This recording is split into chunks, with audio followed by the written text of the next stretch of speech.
Bonjour à tous, aujourd'hui je vous propose la recette du croustillant pour pâte à choux. Vous avez été nombreux à me demander la recette de ce croustillant que j'ai utilisé lors de la réalisation de la vidéo sur la pâte à choux. Ce croustillant, qu'on appelle encore un craquelin, est intéressant pour deux raisons. Tout d'abord, comme son nom l'indique, il sert avant tout à apporter du croustillant à vos choux. Mais il a également un autre avantage, il permet aux choux de gonfler de manière régulière pendant la cuisson, ce qui est visuellement plus agréable. Pour réaliser ce croustillant, j'ai besoin de 60 g de farine, de 60 g de sucre cassonade et de 50 g de beurre pommade. Il est important que le beurre soit pommade, ce qui facilitera le mélange. Je vais placer tous les ingrédients dans un cul de poule et mélanger jusqu'à l'obtention d'une pâte bien homogène. Vous pouvez évidemment vous aider du robot ou le faire à la main.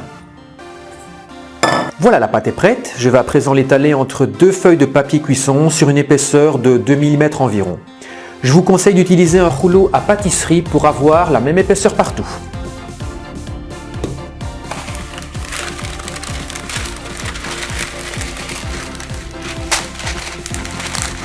Voilà, la pâte à croustillant est bien étalée. Je vais la placer 1 heure au réfrigérateur pour qu'elle durcisse. Vous pouvez même la congeler si vous voulez, mais ce n'est pas nécessaire. La pâte est maintenant bien refroidie. Je vais retirer le papier cuisson et je vais découper des disques de croustillant que je viendrai placer sur les boules de pâte à choux.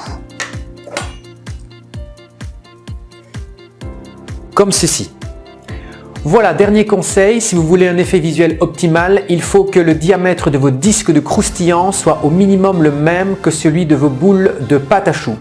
Et bien voilà, cette vidéo est terminée, il ne vous reste plus qu'à épater vos invités et je vous dis à très bientôt.